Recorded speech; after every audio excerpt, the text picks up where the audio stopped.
வணக்கம் மாணவர்களே, இது படிடா ஜோன் சேனல். நான் உங்கள் தமிழம்மா, Malarvizhi MA BEd MPhil PhD. நம்ம இன்றைக்கி பார்க்க போகிறது என்னென்னா 12ஆம் வகுப்பு தமிழ் இயல் 5 விரிவானம் பகுதியில் இருக்கிற நடிகர் திலகம் அப்படிங்கிற ஒரு கட்டுரை. அதை தான் பார்க்குறோம். அதனுடைய ஆசிரியர் யார் அப்படின்னா பாலச்சந்திரன் சுள்ளிக்காடு. இந்த கட்டுரை பார்க்குறதுக்கு முன்னாடி படிடா ஜோன் சேனலை சப்ஸ்கிரைப் பண்ணாதவங்க சப்ஸ்கிரைப் பண்ணிக்கோங்க. மறக்காமல் லைக் போட்டுட்டு உங்களோட ஃப்ரெண்ட்ஸ் எல்லாத்துக்கும் ஷேர் பண்ணிக்கோங்க. பெல் பட்டனையும் கிளிக் பண்ணிக்கோங்க. அப்போ தான் நான் போடுற எல்லா வீடியோஸோட நோட்டிஃபிகேஷன்ஸும் உங்களுக்கு உடனே கிடைக்கும். சரி மாணவர்களே, நடிகர் திலகம் சிவாஜி கணேசன் ஒரு சின்ன குறிப்பு கொடுத்துருக்காரு. அவரே பல நாடகங்களில் அதிக வேலையுள்ள பெரும் பாத்திரங்களை ஏற்று நான் நடித்திருக்கிறேன். ஆனாலும் இந்த கட்டபொம்மனில் எனக்கு இயற்கையாகவே எழும் உணர்ச்சி நாடக முடிவில் எத்தகைய களைப்பை சிரமத்தை உண்டாக்குகின்றது என்பதை நினைக்க எனக்கு பயமாகவே இருக்கிறது. என்றாலும் எனது குழுவினரோடு நாடக நாள்களில் ஒன்றுபட்டு செயல்படுவதில் காணும் இன்பமும் மக்களின் பாராட்டுதலை நேருக்கு நேர் பெறும் வாய்ப்பும் எனக்கு எதிலும் பெற முடியாத ஒரு தனி மகிழ்ச்சியை தருகிறது என்ற உண்மை ஒன்றே எனக்கு கிடைக்கும் பெரும் ஆறுதலாகும் என்று குறிப்பிடுகிறார். இவர் பெற்ற விருதுகள் என்ன அப்படின்னு பார்த்தீங்கன்னா, ஆப்பிரிக்க ஆசிய திரைப்பட விழாவில் கெய்ரோ சிறந்த நடிகருக்கான விருது, கலைமாமணி விருது, பத்மஸ்ரீ விருது, பத்ம விபூஷன் விருது, செவாலியர் விருது, தாதா சாஹேப் பால்கே விருது போன்ற பல்வேறு உயரிய விருதுகளை பெற்றிருக்கிறார். சரி, இந்த கட்டுரை யார் எழுதினாங்க அப்படின்னா, இப்பாடப்பகுதி மலையாள கவிஞரும் நடிகருமான பாலச்சந்திரன் சுள்ளிக்காடு எழுதிய சிதம்பர ஸ்மரண என்னும் நூலில் இடம்பெற்றுள்ளது. இந்நூலை KV சைலஜா சிதம்பர நினைவுகள் என்னும் தலைப்பில் மொழிபெயர்த்துள்ளார். சரி மாணவர்களே, இந்த கட்டுரை பகுதிக்குள்ளே போகலாம். இந்த கட்டுரை ஆசிரியர் அவரை சொந்த நினைவு இதாக சொல்கிறாரு.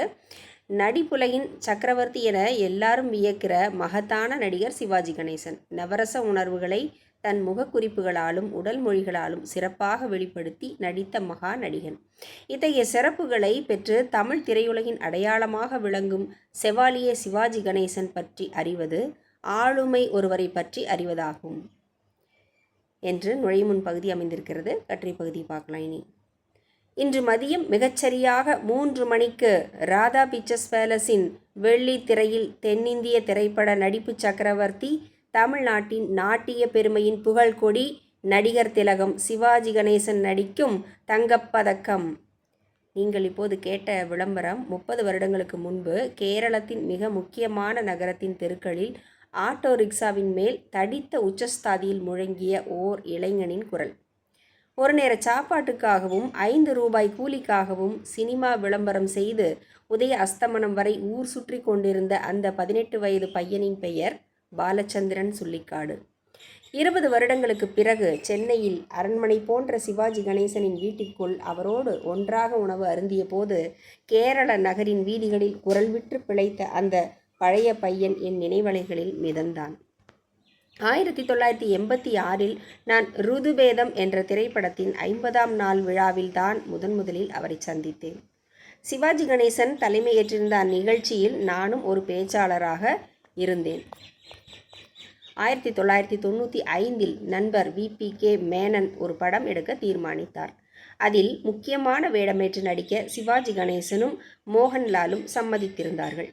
திரைக்கதை ஜான் பால், ராஜீவ்நாத் தான் படத்தின் இயக்குனர். ஒரு நாள் காலையில் ராஜீவ்நாத் என்னிடம் சொன்னார், இன்னைக்கு சாயங்காலம் சிவாஜி கணேசன் அவருடைய வீட்டிற்கு இரவு விருந்துக்கு நம்மை கூப்பிட்டிருக்கார். அன்று மாலை ஜான் பாலும் நானும் ராஜீவ்நாத்துடன் சிவாஜி கணேசனின் வீட்டுக்கு போனோம். வீடென்றா சொன்னேன்? இல்லை, அது ஒரு அரண்மனை. சிற்ப வேலைப்பாடுகள் செய்த மிகப்பெரிய கதவை தாண்டி உள்ளே நடந்ததும் விசாலமான ஒரு தளம் நம்மை வரவேற்கிறது. அங்கே தங்கத்தால் இழைத்த 2 பெரிய யானை தந்தங்கள் இருந்தன. இடப்புறத்தில் மேலே செல்ல பெரிய மாடிப்படிகள்.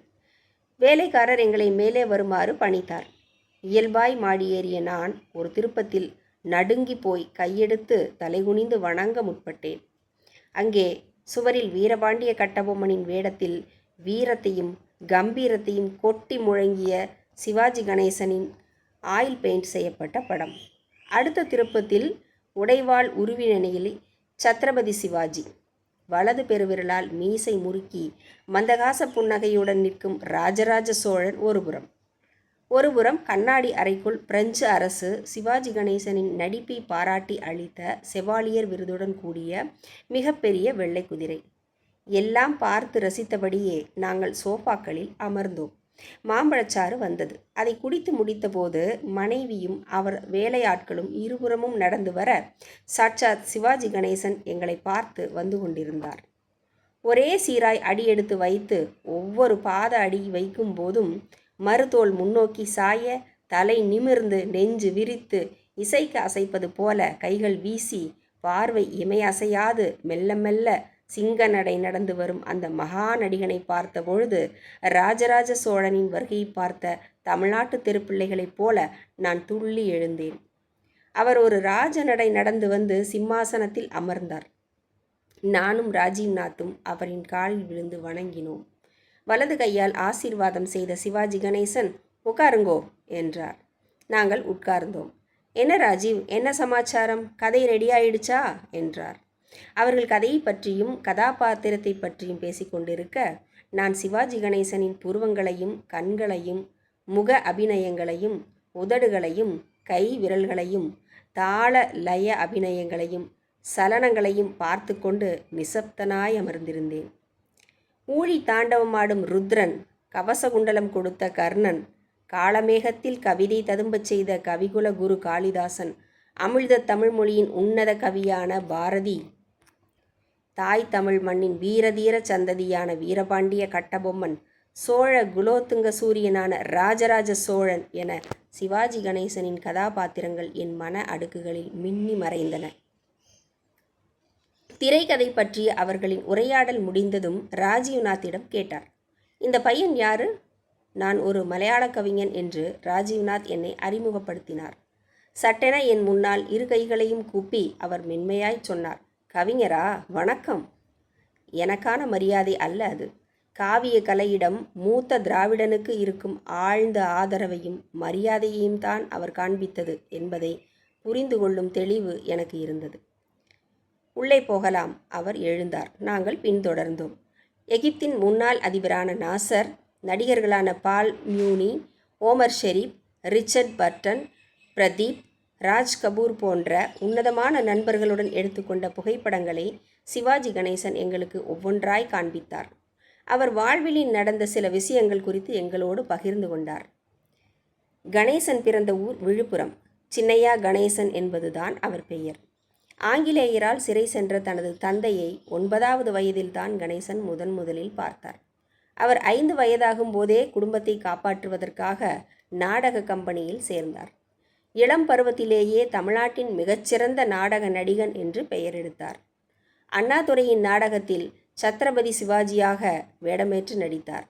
அதை பார்த்த பெரியார் வி.சி. கணேசனுக்கு சிவாஜி கணேசன் என்று பெயரிட்டார். அந்த பெயரே அவருக்கு நிலைத்தும் விட்டது. அந்த காலத்தில் பாலக்காடு, கொச்சின், திருவனந்தபுரம் போன்ற கேரள நகரங்களிலெல்லாம் சிவாஜி கணேசன் நாடகம் நடித்துள்ளார். அவர் பராசக்தி என்ற திரைப்படத்தில் நடிக்க முதலில் ஏவிஎம் ஸ்டுடியோவுக்கு வருகிறார். பராசக்தியின் வெற்றி அவரை திரைப்படத்துறையின் உச்சாணி கொம்பில் மலரச் செய்து அழகு பார்த்தது. மிகவும் பிஸியான திரைப்பட நடிகனாக இருந்த போதும் 50 வயது வரை சொந்தமாக நாடக கம்பெனி நடத்தி அரங்கங்களிலும் நடித்தும் வந்தார். அரங்கத்து நடிப்போடு ஒப்பிட்டு பார்க்கும்போது என்னுடைய சினிமா நடிப்பு ஒன்றுமே இல்லை. சரித்திரத்திலும் புராணங்களிலும் வரும் வீர புருஷர்களை தத்ரூபமாய் நடித்து அவர்களை எங்கள் நாட்டின் சாமானியப்பட்டவர்களும் ஏழைகளுமான மக்களின் இதயத்தில் குடிபுகச் செய்தேன். இதுதான் இந்த நாட்டிற்கு நான் செய்த கலாச்சார பங்களிப்பு. என் நாடு என்னை ஒரு நாளும் மறக்காது. இப்படி பேசி நிறுத்திய போது 65 ஆண்டுகளாக அபிநய கலையின் அபார சமுத்திரத்தில் கப்பலோட்டிய அந்த தமிழனின் முகத்தில் தெரிந்த ஆத்ம திருப்தியை வர்ணிக்க என்னுடைய எளிய வார்த்தைக்கு சக்தி இல்லை. வீரபாண்டிய கட்டபொம்மன் என்ற திரைப்படம்தான் சிவாஜி கணேசனை உலக பிரசித்தி பெற்ற நடிகனாய் மாற்றியது. ஆனாலும் அவர் கட்டபொம்மன் நாடகம்தான் பிரமாதம், படம் ஒன்றுமே இல்லை என்றார். அந்த நாடகத்தின் வசனம் ஏதும் ஞாபகம் இருக்கிறதா? ராஜீவ்நாத் தான் அந்த கேள்வி கேட்டுவிட்டார். தலை போனாலும் மறக்க முடியுமா? ஒரு வசனம் எங்களுக்காக சொல்ல முடியுமா? ராஜீவ்நாத் கேட்ட கேள்வியால் நான் பயந்து போனேன். யாரிடம் இதை கேட்கிறோம் என்று ராஜீவ் யோசிக்கவில்லையா? அவரை சிவாஜி கணேசன் கோபித்துக் கொள்வார் என்றே நான் நினைத்தேன். ஆனால் நம்ப முடியாத அந்த அதிசயம் அப்பட்டமாய் நிகழ்ந்தேறியது. சிவாஜி கணேசன் சிறிது நேரம் கண்மூடி கைகூப்பி அமர்ந்திருந்தார். பிறகு மெதுவாக குனிந்து இடது கையால் வேட்டியின் தலைப்பை பிடித்து மெதுவாக நிமிர்ந்து சட்டென விஸ்வரூபம் எடுத்தது போல திரும்பி நின்றார். நாங்கள் மிரண்டு போனோம். உயரம் குறைவான வயதான எங்களிடம் இவ்வளவு நேரம் இயல்பாய் பேசிக்கொண்டிருந்த சிவாஜி கணேசன் அல்ல அது.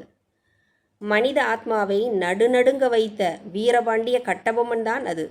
சூரியன் அஸ்தமனம் ஆகாத பிரிட்டிஷ் சாம்ராஜ்யத்தின் பிரதிநிதியான ஜாக்சன் துரைக்கு நேராக ஆதித்தமிழக வீர பௌருஷத்தின் சிங்க கர்ச்சனை முழங்கியது. நீ ஏற்பிடித்தாயா, களை வெட்டினாயா, கஞ்சிக்களையும் சுமந்தாயா, அங்கு கொஞ்சி விளையாடும் எங்குலப் பெண்களுக்கு மஞ்சள் அரைத்து கொடுத்தாயா, நீ என்ன எனக்கு மாமனா மச்சானா, மானங்கெட்டவனே. தமிழக மக்களை சிலிர்த்தெழச் செய்த உலக பிரசித்தி பெற்ற அந்த வசனத்தை கொஞ்சமும் மறக்காமல் ஏற்ற இரக்கத்துடன் ஒரே மூச்சில் சொல்லி முடித்து நெற்றியில் வியர்வையை வடித்துவிட்டு சிவாஜி கணேசனாய் சுருங்கி சோபாவில் திரும்பி வந்து உட்கார்ந்து எங்களை ஆழமாக ஒரு முறை பார்த்தார். ஜான்பாலும் ராஜீவ்நாத்தும் மௌனத்தில் ஆழ்ந்திருந்தார்கள். மலையாளத்தில் சரித்திர புராண நாடகங்கள் இல்லையா? சிவாஜி கணேசன் கேட்டபோது ஜான்பாலும் ராஜீவ்நாத்தும் நானும் ஒரு நிமிடம் தலைகுனிந்து உட்கார்ந்தோம். ராமாயணத்தை அடிப்படையாக கொண்டு CN ஸ்ரீகண்டன் சாகேதம், கஞ்சன சீதா, லங்கா லக்ஷ்மி என்று 3 நாடகங்கள் எழுதியிருக்கிறார். மானத்தை காப்பாற்றி கொள்ள ராஜீவ்நாத் சொன்னார். ராவண வேடத்தில் நீங்கள் நடித்தால் நன்றாக இருக்கும் என்றும் ராஜீவ்நாத் சிவாஜியிடம் சொன்னார். என்ன பண்ணுறது, மலையாளம் தெரியாதே, வயசும் ஆயிடுச்சு. ஒரு கதாபாத்திரத்தை இழந்த நடிகனின் நிராசை உதட்டிலும் குரலிலும் படர சிவாஜி கணேசன் சொன்னார். பிறகு அவர் எங்களை விசாலமான சாப்பாட்டு அறைக்கு அழைத்துச் சென்றார். அங்கே அவர் மனைவி கமலா அம்மா பலவிதமான தரமானதொரு விருந்தினை ஏற்பாடு செய்துவிட்டு எங்களுக்காய் காத்திருந்தார். சிவாஜி கணேசனும் எங்களோடு அமர்ந்தார். அவர் மனைவி உணவை எங்களுக்கு பரிமாறினார். திரும்பி வரும்போது வாசல் வரை வந்து அந்த திராவிட தம்பதிகள் எங்களை வழி அனுப்பினார்கள். இரவு வணக்கம் சொல்லி கையசைத்து நிற்கும் சிவாஜி கணேசனையும் அவரின் மனைவியையும் பார்வையிலிருந்து மறையும் வரை பார்த்து கொண்டே வந்தேன். சீரிப்பாயும் காரில் உட்கார்ந்திருக்கும் போது என் இதயத்தில் தெருக்களில் குரல் விற்று பிழைத்த அந்த பழைய பையனின் சப்தம்.